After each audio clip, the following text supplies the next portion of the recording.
নমস্কার বন্ধুরা, কেমন আছো? আশা করছি সবাই খুবই ভালো আছো এবং সুস্থ আছো। মাম্পি সঞ্জিত হেসেলে আবারও সবাইকে স্বাগত। আজ তোমাদের সামনে আরও একটি রেসিপি নিয়ে চলে এসেছি। আজ বানাবো নিরামিষ কচুর ডাঁটা। নিরামিষ কচুর ডাঁটা বানানোর জন্য বন্ধুরা প্রথমে কচুর ডাঁটা কেটে ভালোভাবে পরিষ্কার করে ধুয়ে নেব। ধুয়ে নিয়ে গ্যাসের মধ্যে একটা কড়া বসিয়ে দিয়ে কড়াই সামান্য পরিমাণ জল দিয়ে কচুর ডাঁটাটা সিদ্ধ করতে দেব এবং ওখানে আগে থেকে ছোলা ভিজিয়ে রেখেছিলাম, ছোলাটাও কচুর ডাঁটার মধ্যে সিদ্ধ করার জন্য একসাথে দিয়ে দেব। আর তোমরা দেখে নিলে এখানে আদা ও রসুন বাটা এক জায়গায় বেটে রেখেছি আর এক জায়গায় বেটে রেখেছিলাম সাদা সর্ষে বাটা।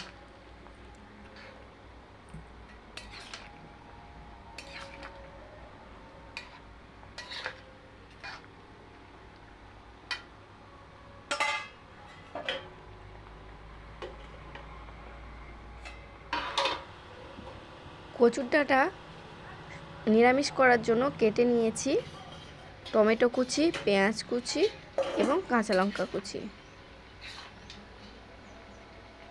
দেখতে পাচ্ছ কচুর ডাঁটা সিদ্ধ হয়ে গেছে। এবারে কচুর ডাঁটাটা লাবিয়ে জল ঝরিয়ে নেব।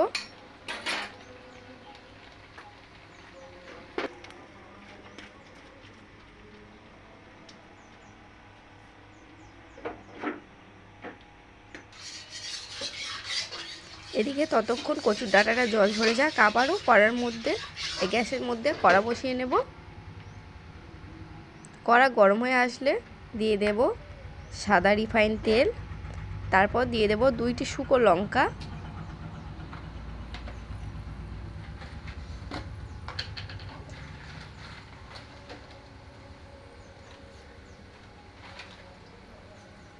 দিয়ে দেব 2টি তেজপাতা,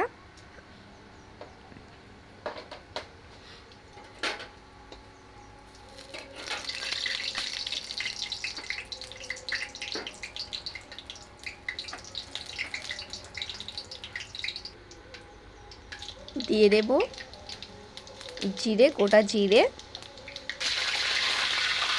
দিয়ে একটু নাড়াচাড়া করে নেব। তারপর দিয়ে দেব কেটে রাখা পেঁয়াজ কুচি,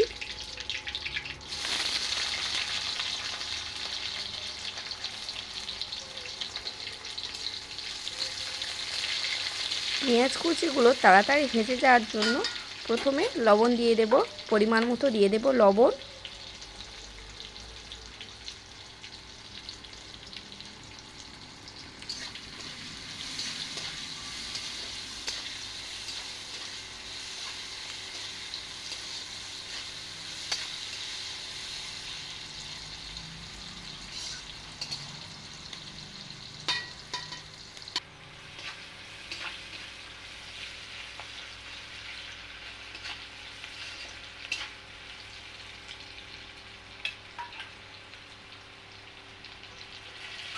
দিয়ে দেব আগে থেকে বেটে রাখা আদা ও রসুন,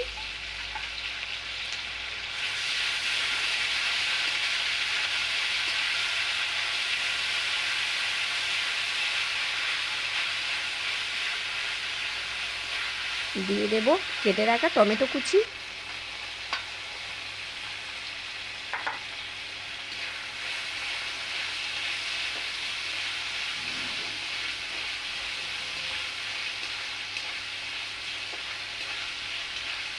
দিয়ে দেব সানরাইসের মিট মশলা,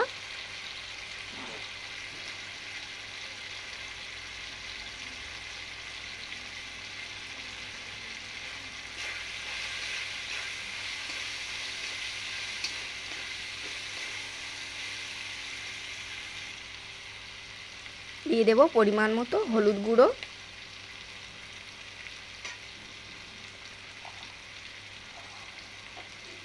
পরিমাণ মতো লঙ্কার গুঁড়ো দিয়ে দেব,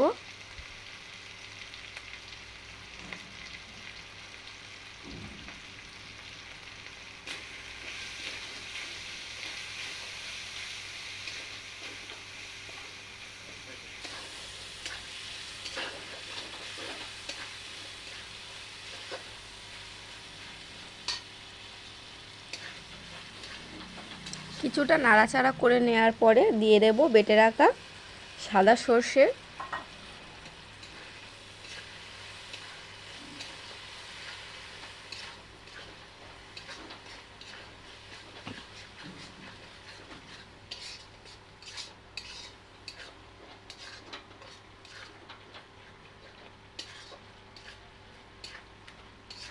সর্ষের মধ্যে তেল ছেড়ে আসলে দিয়ে দেব কচুর ডাঁটাগুলো।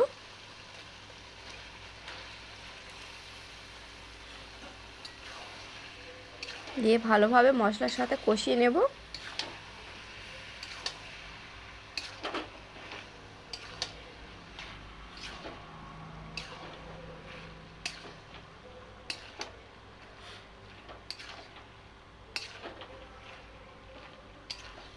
বন্ধুরা, এইভাবে নিরামিষ কচুর ডাঁটা বাড়িতে বানিয়ে খেয়ে দেখবেন, খেতে খুবই দুর্দান্ত লাগে। আর ভিডিওটির মধ্যে একটি লাইক কমেন্ট শেয়ার করে যাবেন, আর দয়া করে একটি কমেন্ট করে যাবেন ভিডিওটি কেমন লাগলো আপনাদের।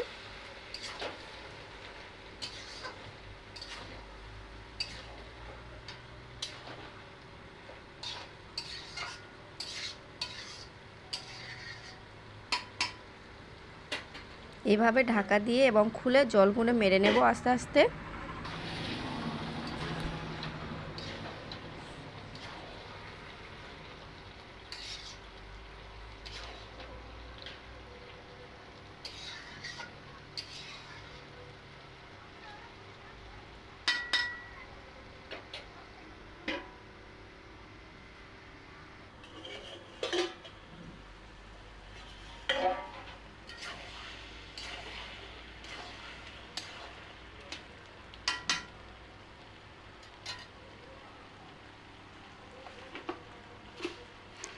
স্বাদ হওয়ার জন্য দিয়ে দেব সামান্য পরিমাণ চিনি।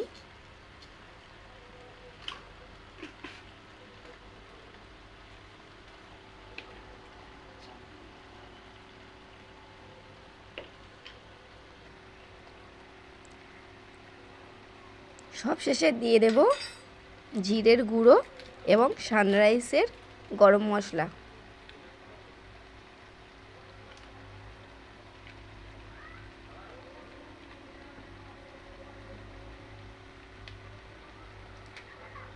দিয়ে ভালোভাবে নাড়াচাড়া করে মশলাটা কচুর ডাঁটার মধ্যে মিশিয়ে নেব।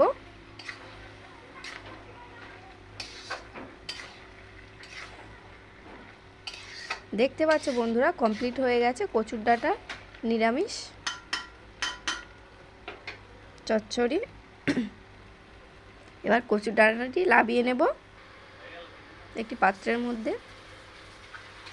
ভিডিওটি দেখার জন্য এবং পাশে থাকার জন্য ধন্যবাদ বন্ধুরা।